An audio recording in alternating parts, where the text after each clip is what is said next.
Hello everyone, this is Master Viktor Neustroev. We are about to start our workshop today. Today our topic is tension in the center, so when to relieve it, when to release it, when to keep it. So we have a lot of participants today. And actually our workshop today will be shorter than usual because I'm still playing in the tournament and I need time to prepare. My round starts in 4 hours. So we're going to do a workshop. Then I have some individual class, one individual class more. And then I have to quickly prepare for my next game. Today is the last round, round number 9. At the moment, I have only 5.5 of 8.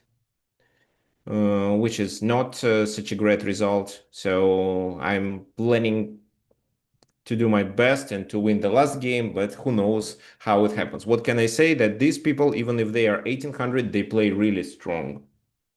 I don't know why. So this time, today, I'm playing with white pieces.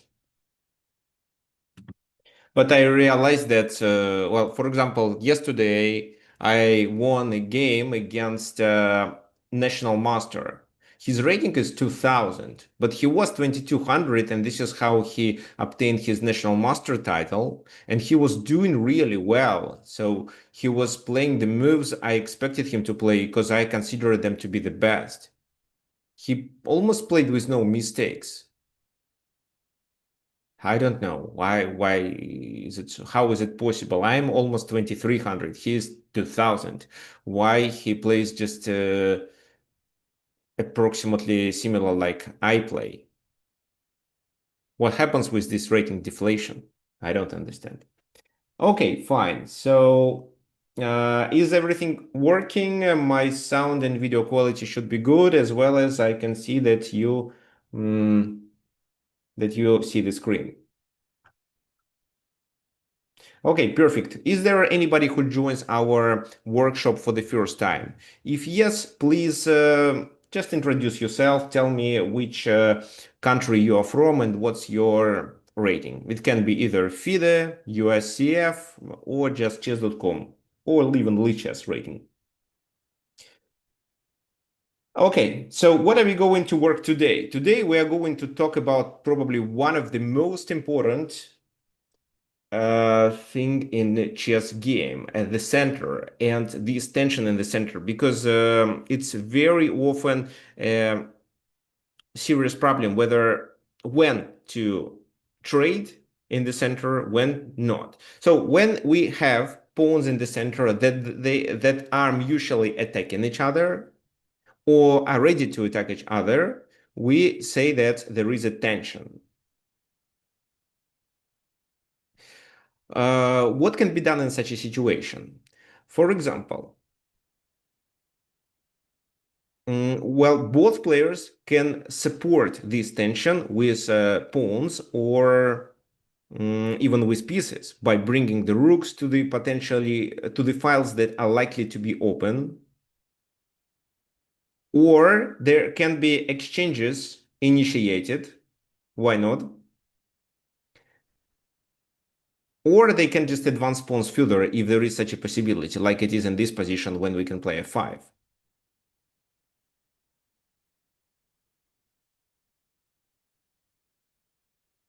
When it is favorable to support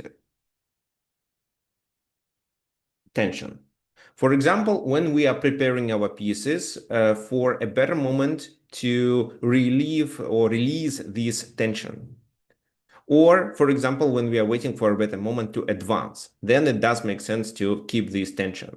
So, well, this is what usually chess players do. They try to keep tension, prepare their pieces, and then release it. That's the goal.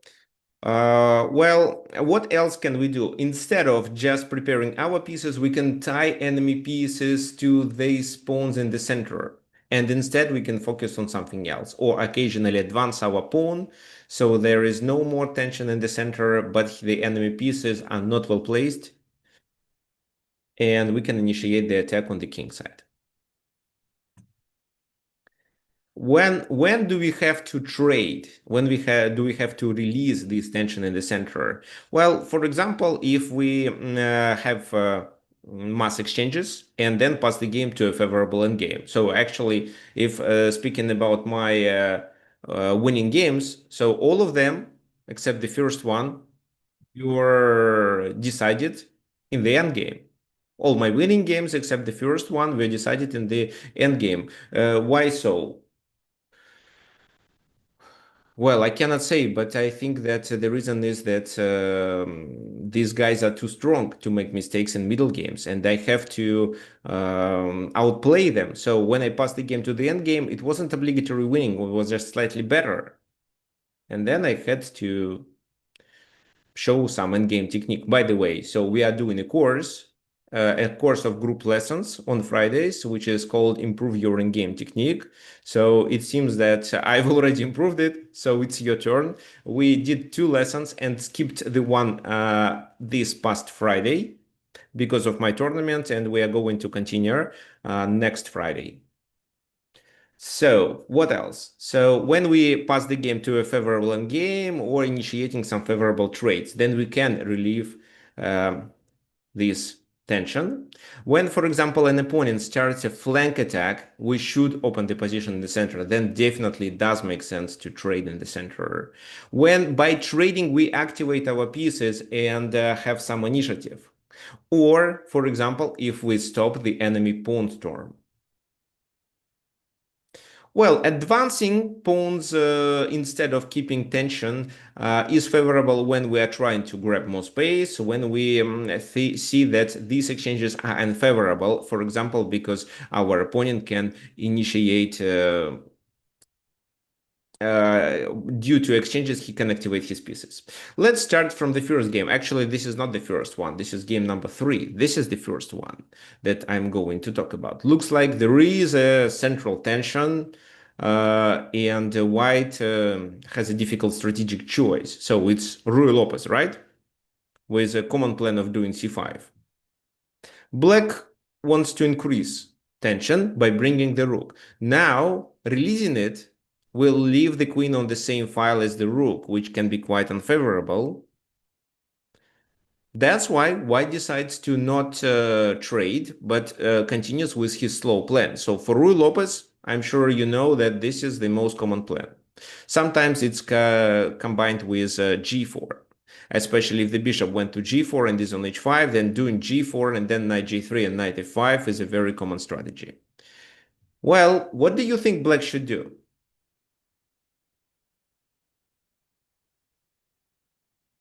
Well, this move, then where the knight goes, and what this move is actually doing. So e4 is well protected. They will just continue with knight g3.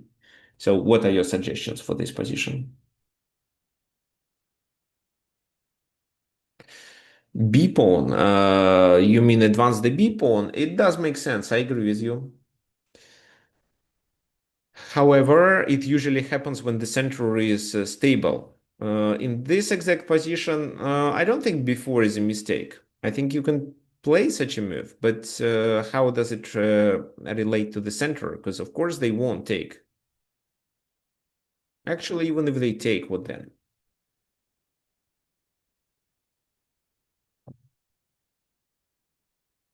Knight c4, preparing your pieces. Well, probably. I would maybe play something like h6. Yeah, I like knight c4. Not h6, maybe g6, because f5 is crucial. Well, bishop b7, I'm not sure what the bishop does, because f5 is important, and you either play g6 or you keep your bishop to be ready to capture on f5 if needed. That's why, well, black decided to... how about e takes d4? What's the purpose of e takes d4? No, e takes d4, actually, I'm not a big fan of it. Because you allow your opponent to get the center, and if now you take, then this pawn is a backward pawn. Rook b8 and b4. Okay, another plan, rook b8 and b4. But yeah, I like knight c4 move. I like g6, just some preparation. to maintain this tension in the center. But Black decided to solve this situation drastically.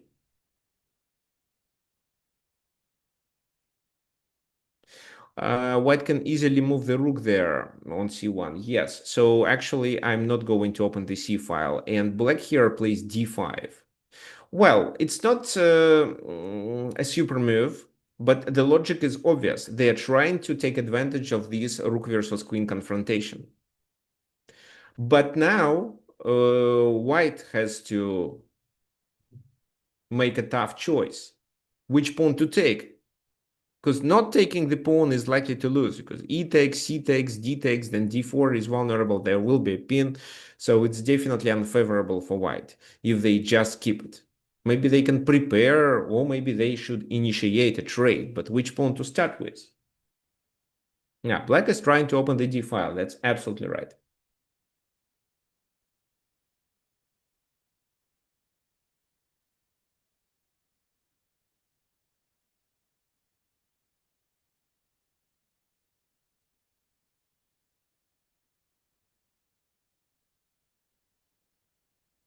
Okay, so while you're thinking, there are two new students, Graham from the United States, who is 1600 USCF rating, and Jezreel with FIDE rating 1453.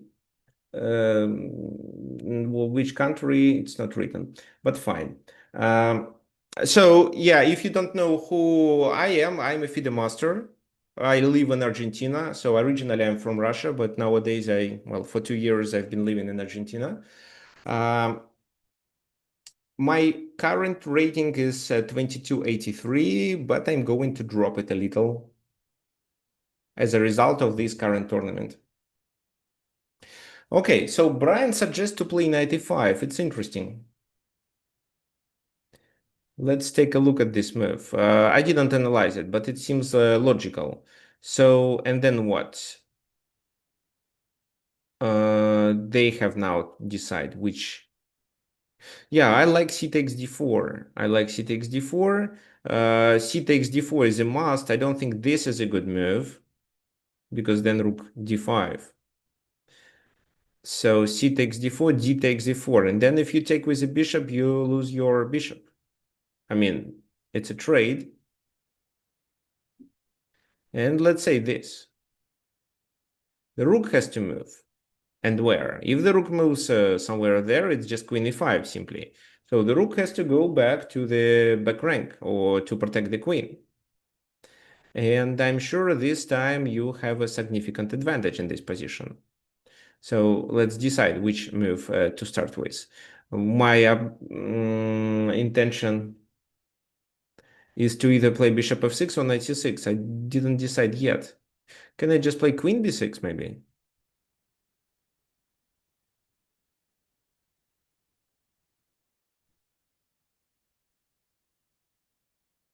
Okay, knight c6.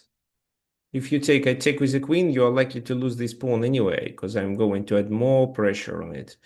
And also black is given a bishop pair, so 95 is playable, but probably not the best way.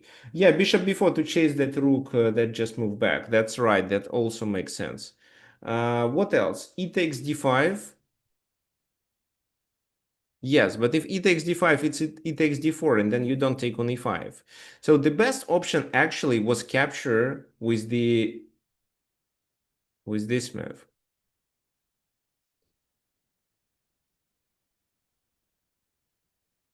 Okay, let's go back to this moment. So this bishop b7, rook a1, I play knight e6. So the idea is to play bishop f4. Well, d4 is now hanging. I think I can just take it with a rook and threaten this, because this allows me to play queen c6, threatening mate and threatening the queen. White does lose. Yeah, white has to play queen g4 maybe to defend, but then it's rook f4. So maybe queen f3 instead. Then it can be queen takes, pawn takes, rook e7, bishop f3, and black should be winning. They are pawn up in this endgame. So it's hard, but it should be winning, especially with such a bishop versus knight. So bishop f4 doesn't work here because d4 was hanging. So instead, they should capture on e5 with the pawn. It looks really bad because the d file is open with a tempo. But look at this position. The knight is under attack too, and e5 pawn is protected. What you need here, not this, saving this knight, but because of queen e5 and the black is fine, the e4 pawn cannot be captured. Maybe there is a pressure with knight g3 and so on. And finally, you will be able to take it. But then what? Black seems to be completely fine here. I would say maybe black is very slightly better, like minus 0.2. You can play bishop d2 or knight 1 to d2. For example, knight 1 to d2, he takes, but you take. And then after queen f3, looks like white pieces are activated. Why did Isaac Boleslavsky didn't play this exact line? Because he saw bishop b7 here, but bishop b7 is a mistake. I think he just didn't calculate the line to the very end. He thought, okay, so with bishop b7, it seems I lose initiative.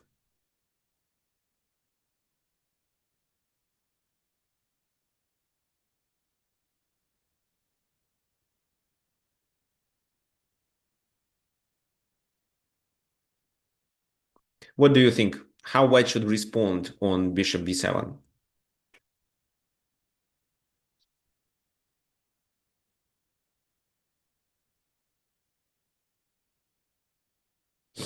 Yes, it's queen f5, exactly. So queen f5 threatens mate. It leads to checkmate because the king cannot escape. And the only way to stop the queen coming to h7 is g6, which means that the bishop is hanging on f6. So that's why with queen f3, white converted, I mean, white released all this tension in the center, but activated his pieces. Now there is a threat of knight e4, knight f6. There is a threat of queen f5 if the bishop moves. Queen e4 currently is the threat. I don't know if it's serious because g6 can be just played. But definitely white pieces are better prepared to the open center.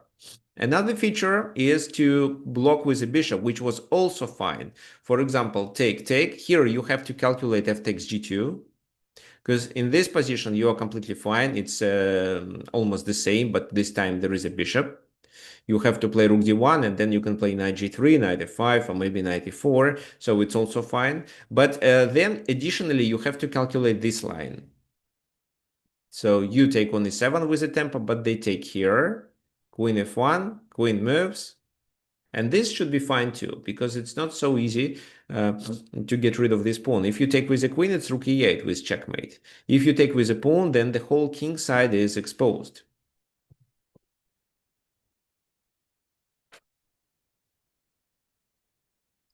Is d5 so good? Well, I cannot say it's very good because there was a possibility for white to obtain advantage. They should release this tension with d takes e5 move. And due to that, their piece's activity would be a more dominating factor than the activity of the black rook on the d file, for example. However, they took on d5 because they didn't want to the d file to be open quickly. So knight takes, oh, e takes d4, c takes d4, and knight takes d5. And this is where they are in, well, in a trouble. It's not losing a losing position, but they experience serious issues. So queen e2 was played. Well, if bishop f6, it's queen e8, for example. Bishop b7 just. Knight goes to g3, c takes d4, knight takes d4, and this position is approximately equal. Both players have active pieces. Well, f5 should be covered. That's why g6 is played. And white could have some promising chances here. What do you suggest for white in this position?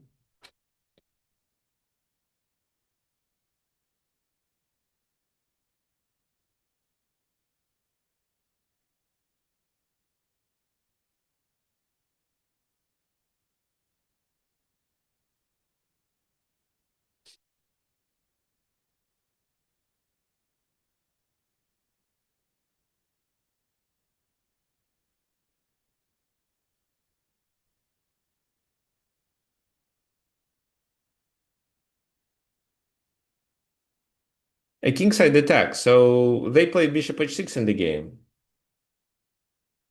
Bishop 4.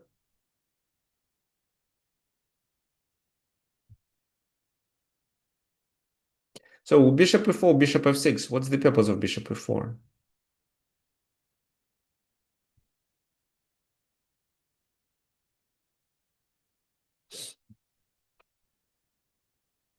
Bishop d2, rook c1. Well, bishop d2, knight c4 already can be played. Rook c1.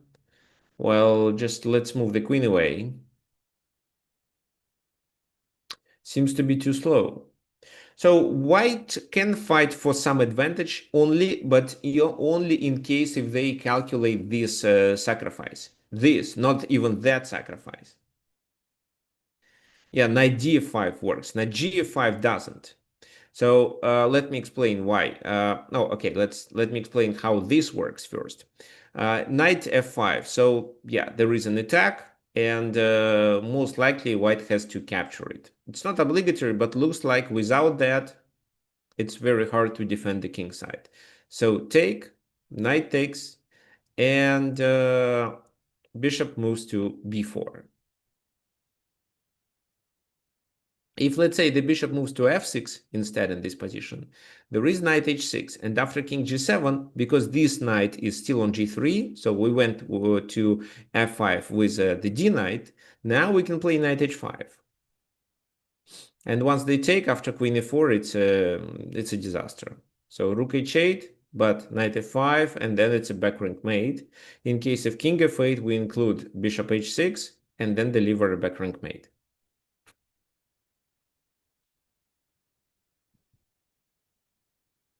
Can black just move king h8? Yes, they can. But, well, then f7 is weak. So king h8 in this position, you mean?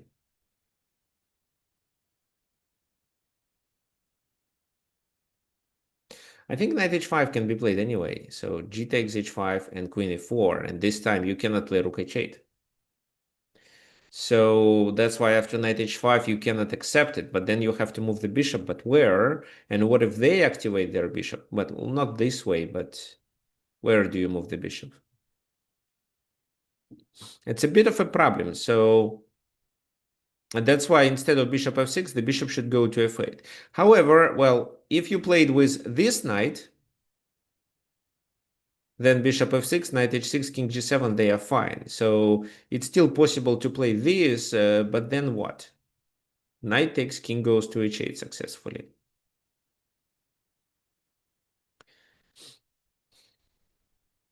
So probably queen h5 in this position to attack there. No, no, no, no, no. You cannot play like that. Queen c2. Okay, fine. So let's go back. G6 and knight df5 was the best move. So take. Bishop f8 is better than bishop f6. What would you consider for white in this position?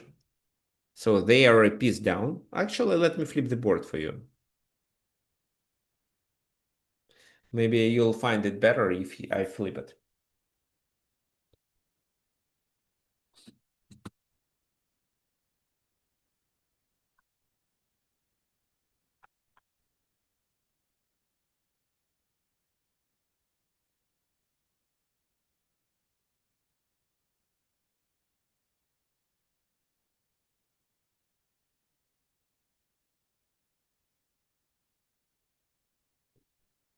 So bishop h6 looks interesting.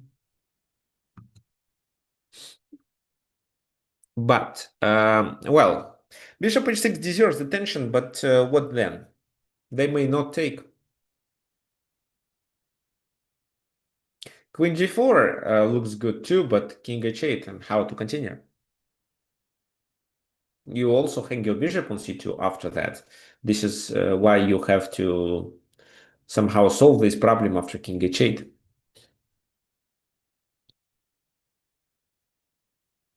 So bishop h6 and then queen g4. Well, there is knight h6 also. Let's talk about this move. So, for example, bishop h6, how to play?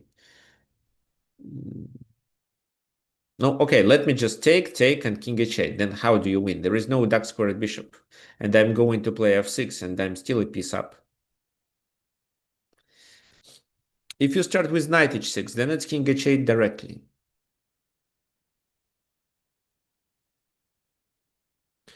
Queen g4 first, king h8, and then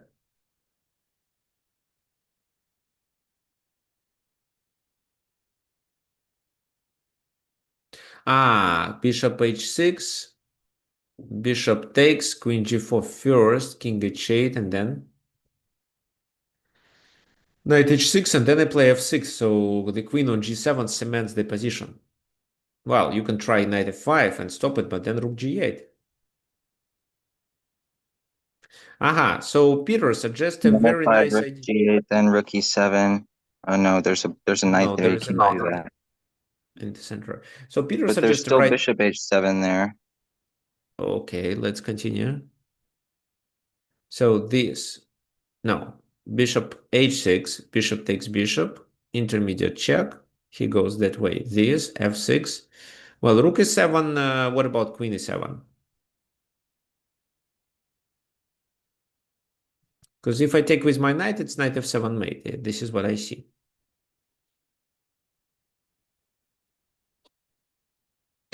Okay, so Peter suggests a good idea of doing bishop d2 and bishop c3. However, obviously this idea fails. Why? Because they can take there, because they can take on c2. Yes, but activating the bishop on this diagonal is what we really need for this position. And because of that, b4, gaining a temper, uh, white is able to play bishop b2. So, for example, let's say this stupid move. Queen g4, king h8, and bishop b2, it's game over. F6, you take, and that's it. They have to block, but you take it. So this is a stupid move, obviously. But what else they can play? Let's say queen c3, which allows you to capture on a5, and if, yeah, knight c4 too. And if this, then bishop e3. Discover the attack, and then this bishop goes to d4. First, let's do a check. And then in the bishop d4, bishop d4 this time doesn't work so well. Let's just play bishop g5. And then there is knight h6 and bishop g6. If the queen goes there, it's knight h6, bishop g6. I think it's enough material. So this take, then take. Then what should I take? On g5 or h7? Maybe on h7.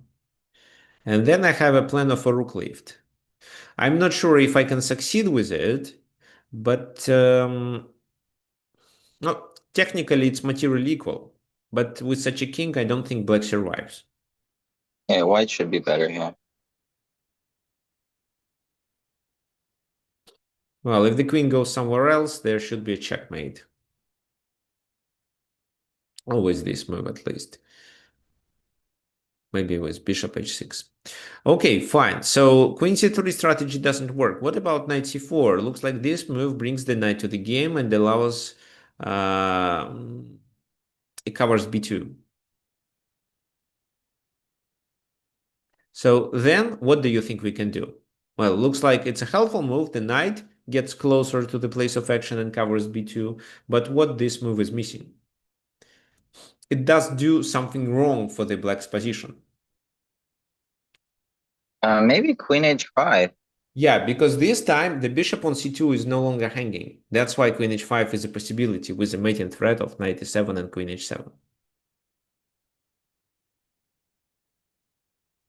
And that's losing. So knight f6, let's say, queen g5, king h8, I take this.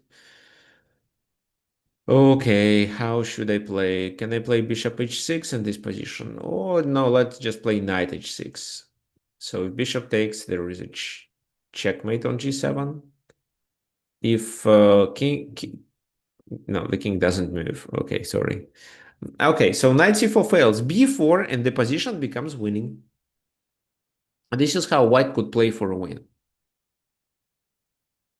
Well, black could not accept it and continue with this move, but then it's a complicated position. So, mm, well, not king g8, maybe just king h8 in this position, like that. And then maybe not accepting it with bishop g7 or something like that. So it was still possible for black to keep playing. Now let's flip the board again. Instead, bishop h6 looks like a logical and helpful move, but at the same time, this is already a serious mistake, and now it's too passive. Now black takes initiative and gets the center control. Knight b3, knight c4. So the king is safe, and black dominates in the center. Knight e4, well, I don't know if it did make sense to defend, because there are two pieces attacking it. So knight e4, bishop b2, knight c5, trying to pressure there, but just bishop a1. So he sacrificed the exchange, hoping to weaken main diagonal and take advantage of it by playing knight f6 or somehow bringing the queen there. But f5 and g7 is well covered. Knight b7, queen b7. So there is no compensation for the material sacrificed. What white can do is only hope for a mistake. Knight d3, knight c3. And after queen f6, I don't think the game deserves analysis anymore. Looks like white has a domination. So what did happen in this scenario?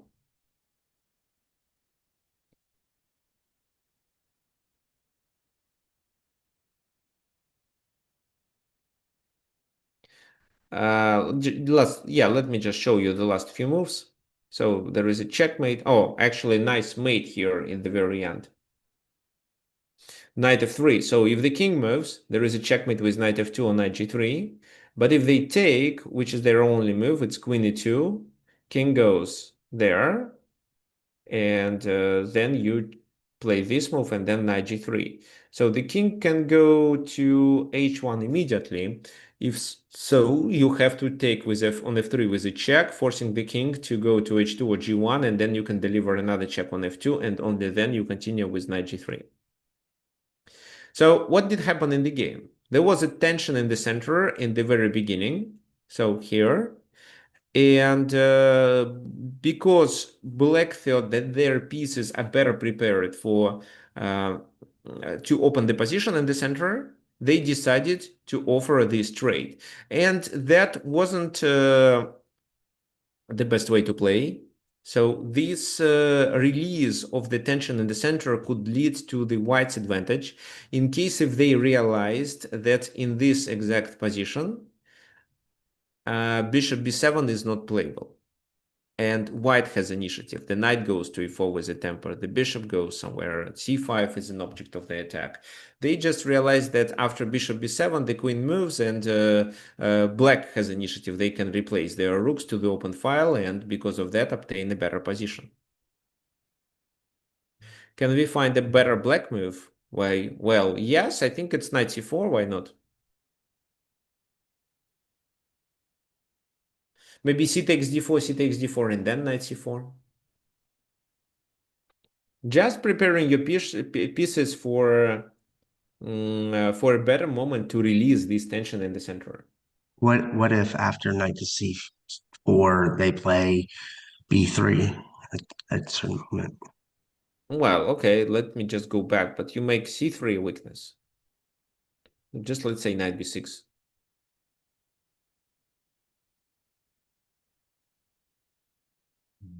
Then I can use the c file. Yeah, well, it's playable. It's approximately equal. Okay, let's continue with our second example. Looks like at the moment there is no tension, but it's about to appear in case if black decides to play c5 or white plays e4 somehow. Black pieces are about to invade the enemy camp. But these pawns create a mechanical barrier.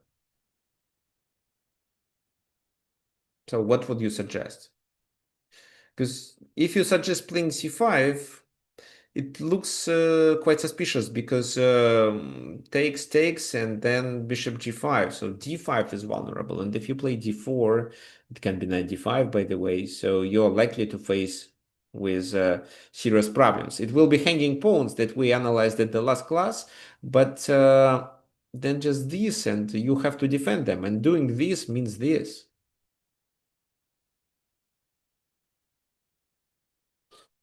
Or even they can play bishop g5 without this trade and threatening to take on d5 and add pressure. So it's very hard to continue. Bishop e6, let's say, then even e4. And, well, you see, there is a direct confrontation. And even if you take, they can try d takes c5 or even capturing on e4 and adding more pressure there. So that's why you have to get prepared for that. And because of that, the most common move in such positions is knight e4. So you are threatening the knight. They don't want to lose a tempo defending it. That's why they offer a trade.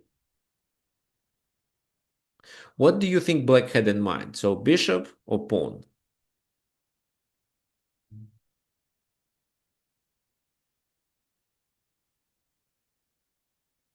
Bishop to not close the bishop.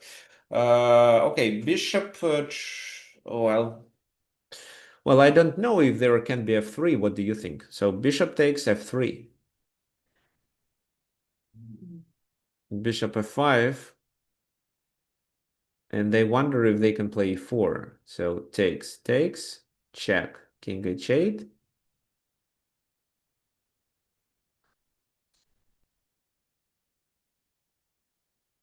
Can you go Maybe it's back? Did it fine. look, was the rook on d1 trapped there? No, I guess he can go to d2. d2 with the temper. Yeah. Okay, so bishop takes. I think it's a possible move. Then maybe bishop f4 first. Well, okay, and then maybe e3 just. So f3 was a wrong strategy. Yeah, taking with the bishop is not a mistake. Um,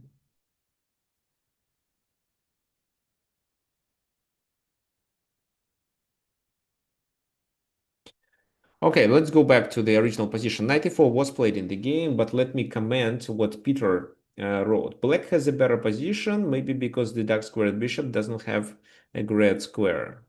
Ah, this bishop doesn't have a great square. No, this bishop actually has two great squares. The knight on c3 doesn't have a good position, right? The e4 is difficult. Well, what can I say about this position? Black adds pressure on d4 with this bishop. And this bishop is about to come to g5. So knight e4 is logical. But instead of capturing with the bishop, you'd better capture with a pawn. It's a slightly better move. Why? Because, well, you add pressure on d4 with your bishop, with your queen.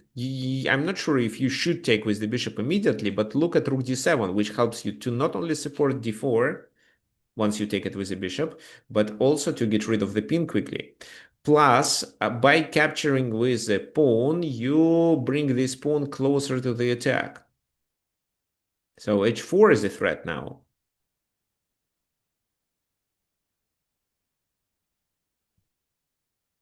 That's why white plays h4, but rook goes there, attacking here.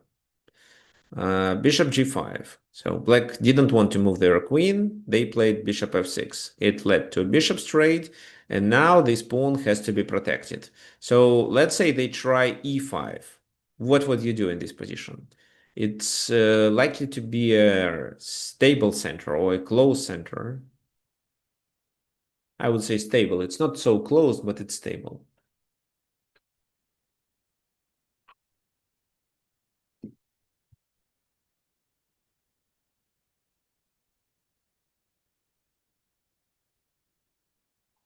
So rook d5 and rook a5 in order to attack the queen.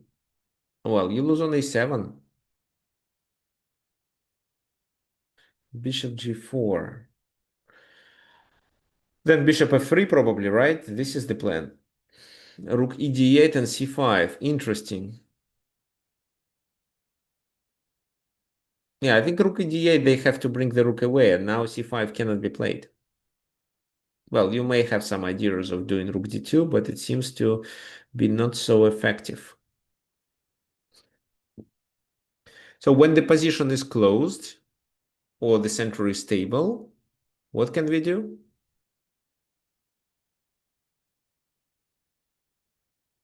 At least we have a right to do it.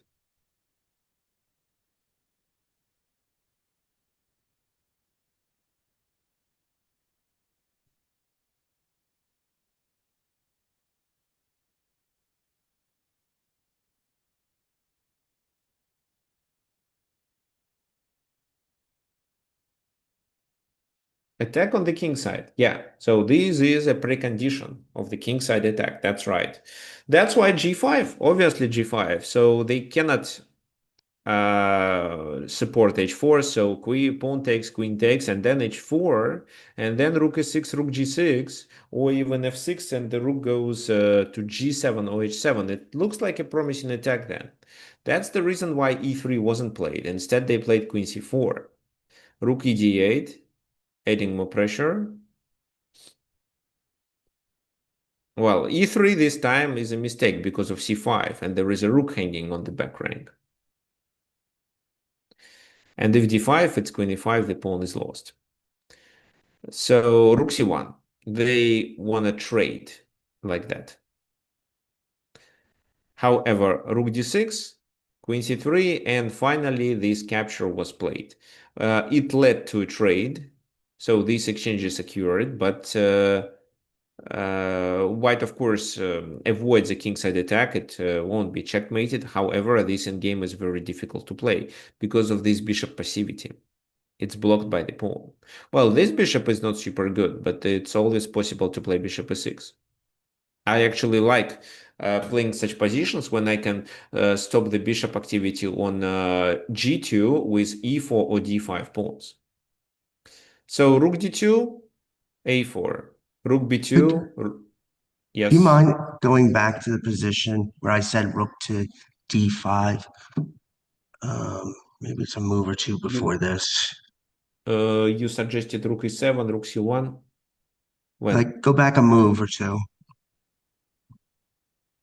Um, no, the queen was on a6. Mhm. Okay. Because the idea is appealing of going rook to d5 and then trapping it. But you're right. But he You takes that lose. pawn, you do lose that pawn. So let's say rook on 8 to e7.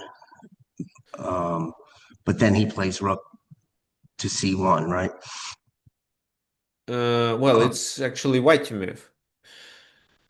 Maybe one move here. No, here. okay. No, actually, when? Oh, e3. It was e3 and g5. But Yeah. this is what you mean. This is what you can play. No, but then it's a skewer. No, no, there's no bishop. No, there is Okay. no skewer. So, Okay. Rook to c1, well, rook maybe. c1, what's the point? Rook c1, rook d5.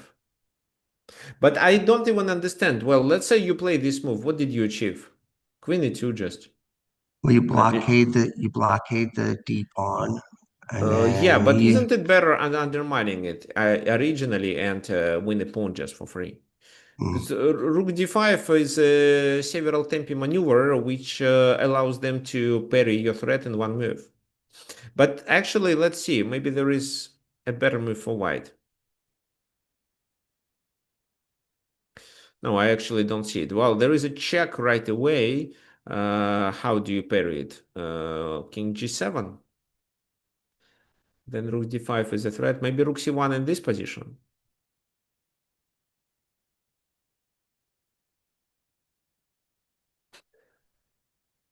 There is rook d4 then, but rook d4 queen c6, so looks like it's the same endgame. Well, yeah, maybe I shouldn't play queen c8. But rook e7 seems to be quite slow. I would better prefer the strategy of doing g5. It's like a one-way road. Black attacks while white cannot have any counterplay. So the trade happened, and then he lost the pawn on b3.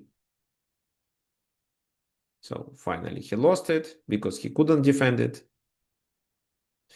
If he moved this rook, he would lose on e2, and then f2 will be vulnerable.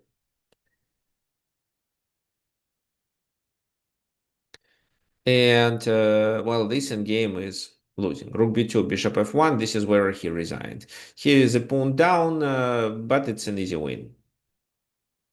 I mean, it's an easy win for black, even with just only one pawn. How you can play in this position? Well, you should win this pawn. I think it's possible. Let's say rook a2, and then I want to play e3 and bishop here. I think you can already start activating the king through the dark squares. Maybe rook Yes, b2 instead, let's and let's just start with this move because I want the c rook to get tied down to the pawn on e4, so I don't want to defend my a7 pawn. So, but king g7, king f6, king f5 seems like a plan. Well, anyway, well, for grandmasters, it's obvious. That's why after bishop f1, well, he played such a move and then resigned.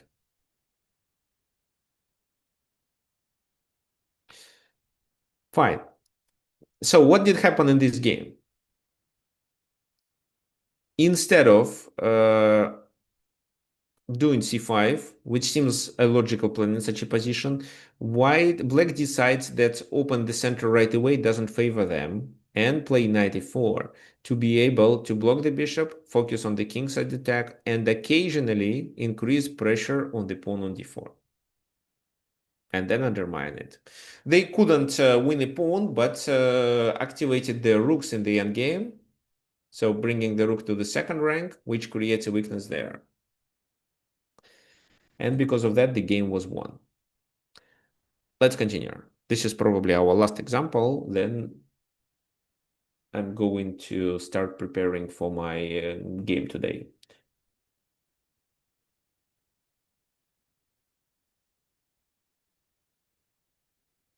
By the way, just a reminder, so these workshops happen every week, every Sunday. Well, sometimes I'm on vacation, sometimes I'm playing, but usually I do workshops on this or every Sunday, so they are free. But if you want to support me, I would really appreciate it. You can donate using this button that I'm going to send to the chat.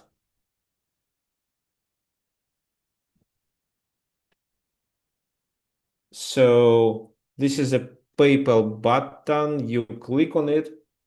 A pop-up window appears where you can enter the amount that you want to donate. Like it can be any amount. Then you click PayPal button. It redirects you to enter your PayPal account.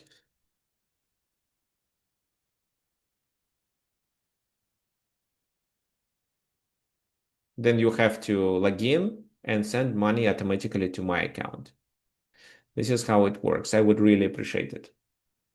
Let's continue with our third game today.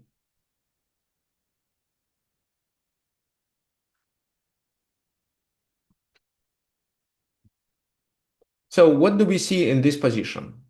There is a tension with a pawn structure in the center, so it's actually neither. It was neither originally. And this pawn structure dictates the course of the game. What white should do? Trade on e5, continue with f5. Well, I saw that some suggested bishop e2 move, but bishop e2, what's the purpose? Just to chase the rook away. And what did you achieve with this? I also have to calculate this exchange sacrifice. It also looks promising, and I have to evaluate it. By the way, actually, yesterday my opponent sacrificed exchange. he was under a positional grip. And in order to get his pieces released, he decided to sacrifice exchange. Well, it was possible, but it wasn't the best way to play, and I had advantage. But then later he set a very nice blockade and created a pass pawn, so I had to sacrifice exchange back to save my position. And then I was able to achieve some advantage due to the enemy king's weakness. Okay, a lot of moves to consider. Well, but mainly we are discussing f5 and f takes e5. Well, f5 on the one hand allows you to initiate an attack with g4, but f5 can be always f5 forces you, well, after f5 you have to analyze d5, something like that, or some tactical strikes like bishop c6 and knight e4. It seems to not work in this position. Well, knight b5, I don't see the point. Knight d5, maybe.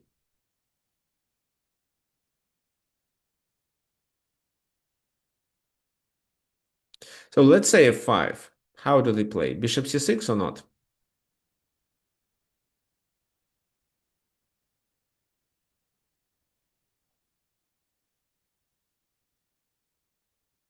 Mm, What I don't like about bishop c6 is knight d2 move. Then the rook is trapped, and the e4 is protected enough number of times. So that's why maybe d5 still.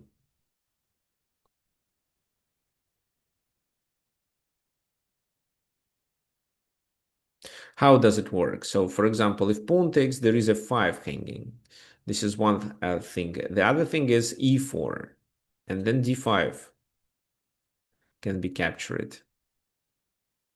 So I'm talking about this line. This time I sacrifice and then I do this. But again, I'm not sure. I think white is better after bishop d4. So e takes, so maybe just bishop f5 simply. Because if bishop goes that way to initiate a discovered attack, I think there is knight g4. It's a fork. So bishop takes, the queen has to move. And the black develops some activity, and the d5 pawn is likely to lose if the queen goes away from the d file. So f5 in neither always may lead to d5 as a counter play. Knight d5. Well, this time knight d5, knight e4, so it's likely to be a blunder. Knight b5, in my opinion, makes no threat. Well, you want to capture on d6, I'm fine with it. Then knight e4 will be played. So, for example, knight b5, knight e4, the rook is hanging, so bishop takes, rook takes. Then I'm threatening to take there as well as there. So if you play knight g6, you lose. So queen takes there, rook takes on e3, black is a piece up. So maybe you have to play something like that, who knows. And then just bishop c6, let's say. Not a super good move. Well, white is not losing, but what did you sacrifice a pawn for?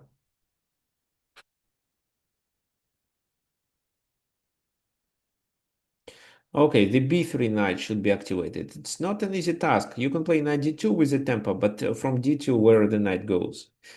Well, black may activate this knight to c5, but for such a purpose, they have to trade and get rid of the pawn on d6. F takes d5 obligatory means that black captures with the d pawn and c5 becomes more achievable. But immediately you cannot bring the knight to c5. Okay, so here white decides to open files for their pieces. Rook d2. Looks logical. So f5 doesn't work. There is no preparation to keep tension. Let's release this tension and let's activate our pieces instead. So the queen goes to c7 to not get pinned. and queen gr1. So the idea is to play this move, bishop b6, as well as to have c5 for the knight. Bishop d8. And now the knight can go to c5 if they want, if white wants. But white plays this move first. Bishop goes to c6, and it's time to defend on c5 with a knight. But if you play such a move, it is b6. What would you suggest? Maybe there is a tactical strike that you can notice here.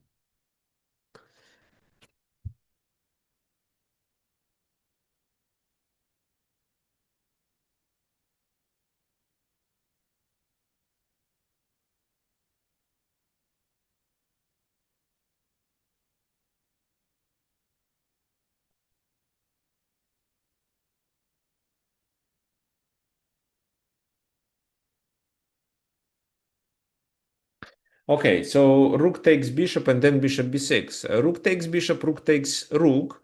And if you then play bishop b6, they capture on d1, attacking your queen. So if you take the enemy queen, they take your queen too. It's just an exchange. And you sacrifice your rook for a bishop in the first move. So you'll be down material. I can show you. So this, bishop b6. Looks like you win material, but they have this move attacking your queen. So white has extra exchange.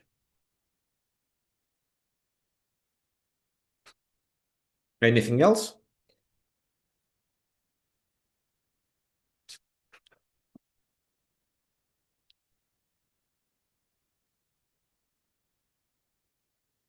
Just bishop f2. Well, it seems, well, what for, first of all? But it seems that this is a very slow move. What's the purpose?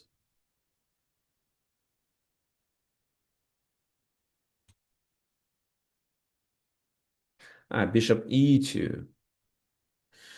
Well, then you lose on e4, but then you threaten here. So bishop e2 is interesting. I think they will sacrifice exchange.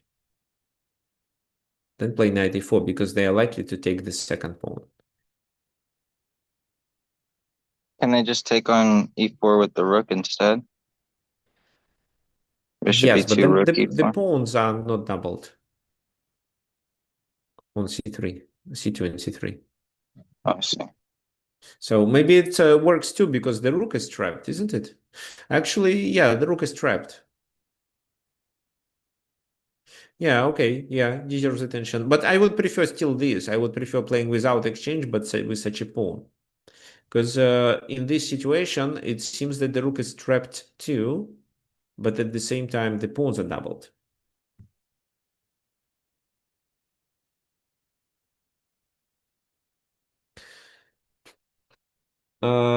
Okay, so, well, Graham, rook d8, rook. You want to trade many times. Okay, so there is a suggestion by Graham to trade several times on d8 and then play bishop b6 in order to take there. But you sacrifice exchange and then you win a pawn. You want to trap the rook. That's the purpose. Fine. But queen e8. So now you take. The rook is trapped. How can I play? Rook c3? I'm just checking if there is a better move. No, I don't see anything better. So let me take pawn takes knight c2. Let it be knight c2. So the knight is not trapped because I have a counterplay with queen a6 then. Let's say queen c1, queen a6. Bishop d8. If you play bishop d8, then the knight is poisoned because of queen f1. At least I can let him escape there. Why not queen d1 instead? Well, because he escapes to a3.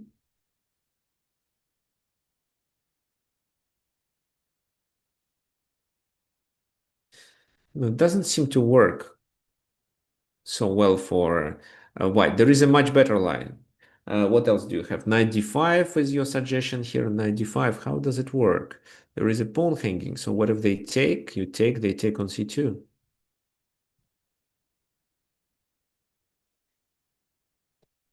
why not queen? Okay. Okay, let me show you. It's just bishop c5.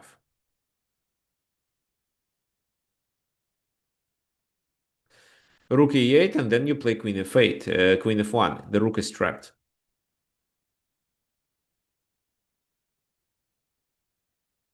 Why these moves were required? Because now, in case of a sacrifice, the pawn on e4 is not hanging. For example, knight e4, bishop e4, bishop e4, and then this, which is a double attack. Yeah, but they may take the bishop instead, right, of playing rook e8. Should also be calculated. This? No, before rook You e8. mean this, but knight takes. Okay. And let's see, I mean, there's no discovered attack with the bishop. Well, I even see if there that. is, it's still protected. Yeah. No, well, taking on c3 is the most promising line, but they played rook e8. Yeah, first rook e8 to save this exchange. Maybe bishop e7 was a move.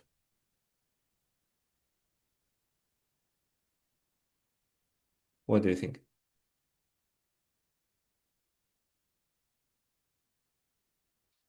Because if queen f1 now, you can take on c5 with your rook.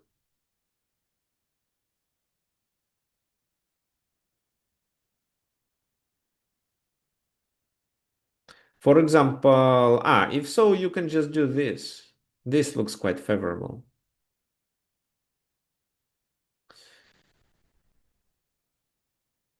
So rook c3, pawn Rook takes b5 c3. there. You had rook b5 still.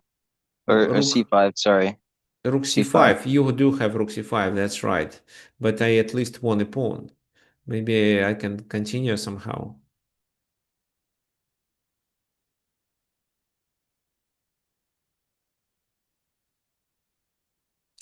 Maybe this, and this.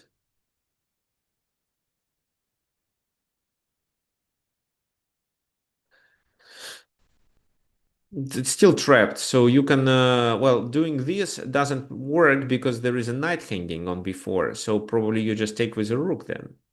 Takes, knight takes, the rook is trapped. Mm-hmm.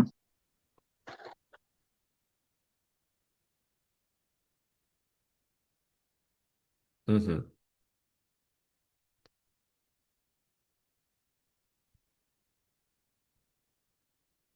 Okay, so I still want to do this. I want to win a pawn, but can I try queen? Oh, I can try this because queen e6 means rook d6.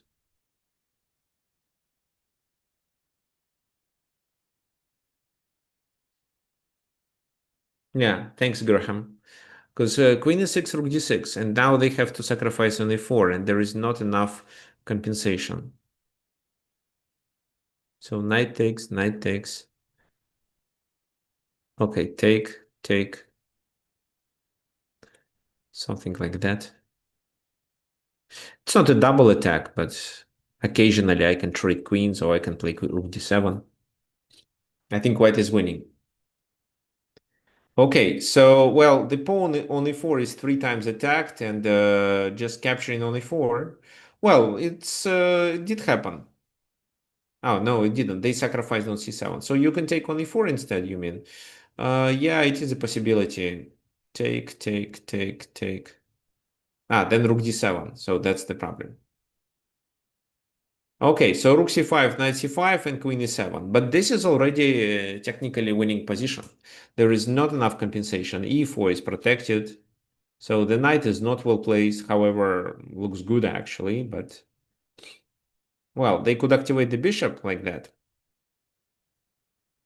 And the black's bishops are strong, especially their dark squared one. So queen e2, g6, and I want you to think about the plan for white. What would you do? How do you know that bishop on b6 is powerful and not Because it streaming it? restricts the white pieces from movement. So, for example, e3, f2 squares are unavailable for white major pieces at least. Knight c5 will be never played. Well, rook d6 here may lead just to repetition. They will play bishop c7 and bishop b6 back. If you want to play like that, knight d5, I think too early. Because if you decide to play knight d5 here, they can trade and push e4. Yeah, but let's take with a bishop to not make the bishop hanging. And then what?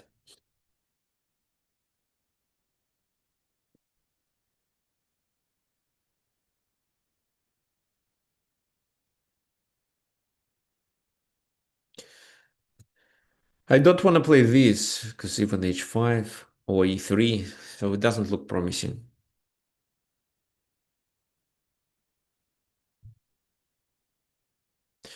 So want to get rid of the knights and then bring the queen to h6. Okay, so let me give you a few tempi and uh, you will bring it. Okay, so let's say king h8, you play queen e3, and let's assume that it's not hanging. So king Right, g8, this and you was the bring. rook d6 line, right? Or are you talking about someone You else? want rook d6? It was Yeah, knight rook d5 line. d6. I'm got right, but I suggested rook d6. It was attacking the knight. My idea was that if I could somehow, Okay, yeah, I don't know what they play. You have to defend. I have the idea of an exchange sacrifice, but let's say yeah. you reached it. What then? Well, my So my idea was something like, well, you're gonna have the queen on f6, so I'm not sure that it's gonna work. But So it's unlikely to work. You don't have enough pieces into the attack. Even if you reach, even if you spend several tempi and bring the queen, there is no rook left.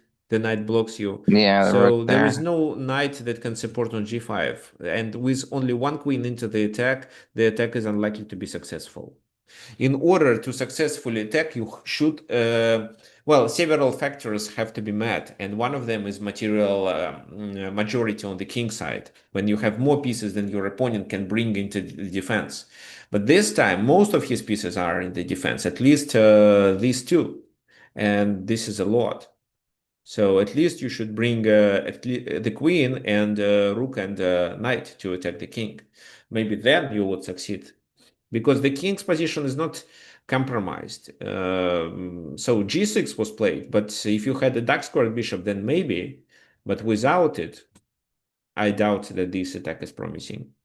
So that's why you have to play positionally instead. You should initiate exchanges, simplifying the position and realizing your extra exchange in the game. So the next is the knight's invasion into the enemy camp with the idea to initiate favorable trades. So rook e8, I'm not sure what for. Probably they wanted to play with the bishop and didn't want to leave the a5 hanging. So knight c1 and knight goes to c3. Everything is defended. h5, rook e1. So defending here, but then rook d6 attacking this knight. Knight d7, rook dd1 back. So black doesn't want to trade pieces. They should be looking for some complications here. That's why they continue with queen h6. What should we do? We Maybe rook protect, d6 now. but we just retreated back. So what Oh, does it why? allow us to do? So yeah, it does make sense to invade the enemy camp, but let's invade the enemy camp with the queen. Queen d6. So queen f8, queen d6, offering a trade. Even if it's, well, they repeated the position and finally white played h3, kind of a waiting move and some prophylaxis. Also stops knight g4. Rook e8 and then knight d6. Well, not just to threaten something, but to regroup the white's pieces. There is no discovered attack. I mean, the knight can move to c5, but we just move the queen away. So bishop c7, and finally white prepared all his pieces and opens the position and initiates trades. The bishop is hanging. Well, moving it back means just knight f6, and after knight takes, there is a rook hanging behind. That's why here they decided to trade, pawn takes, and then knight f6 was played. So what's your opinion regarding this position? How to not lose a pawn on e4? Oh, sorry, on d5. You can just take on e5 immediately and just trade it, right? Well, queen g5 was played with a temper, and after knight d5, knight e5, I think it was better. There is no complications based on this discovered attack. f6 is not a threat. It's queen g6. How would you continue for white in this position? I like rook e4, rook h4. Oh no, just bishop h5 here. Just take on h5. Threaten to take on g6 and then mate. What is a mate? Well, I have a knight nearby and I have a rook that can join on But the they have a 7th. queen that they always offer to trade, and with no queens, there is no mate. Okay. So, well, let's try. So, actually, after 95, they played queen g7, and bishop h5 no longer works. But let's say they spend the tempo on something else. It's actually hard to make a move, because this is even a blunder. Okay, let's say they played... Oops. Yeah, it's hard to make a move. Let's say king h7, maybe. But now bishop h5 looks stronger, because this, and then the rook lift works, because if queen goes there, it's queen f7.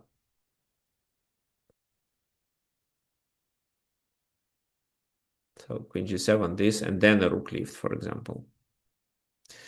So king h7 is a wrong move. Well, let it be, I don't know, rook e8, let's say. No, rook e8, I blundered here. b6, no. Bishop a, no. Well, it's a Zugzwang, actually. So queen g7 seems like the only move in this position. Now you cannot take. But your task is to trade pieces. By chasing this, you can take on on d8. Then, for example, knight f6, you can take there.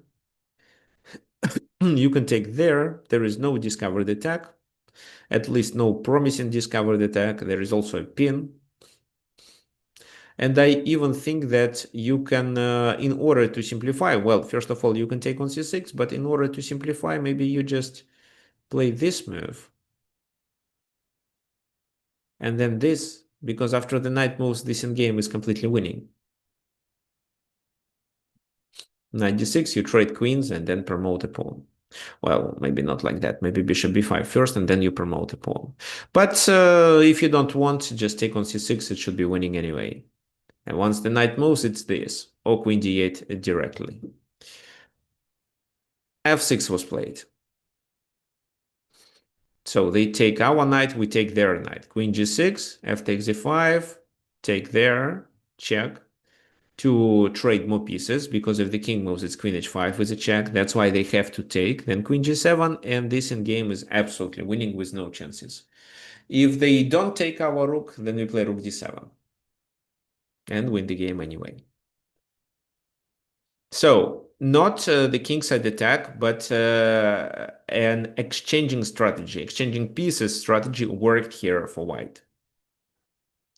Once again, look at this position. So f5 looks attractive with a kingside attack, but the problem is that with the knight there, f5 is always met with d5. And this is what white would better avoid. That's why they trade in order to activate their pieces. And then trying to take advantage of it, especially on the fact that the rook on c4 is quite... No, feels quite uncomfortable. After which white managed to trap it and then realized his extra material. Okay, so for today we are done. What you should remember that every time when there is a tension or you are about to create a tension in the center with your pawns, you have to decide what is better for you: to maintain it and prepare your pieces, to initiate a trade, I mean, doing a release of a tension, um, in order to achieve a favorable position, maybe some initiative, maybe better pieces coordination just, or you should advance. For example, if you see that enemy pieces are better prepared for opening the position, just advance and you stop a trade, and this means that you stop activation of the enemy pieces. Do you have any questions for today?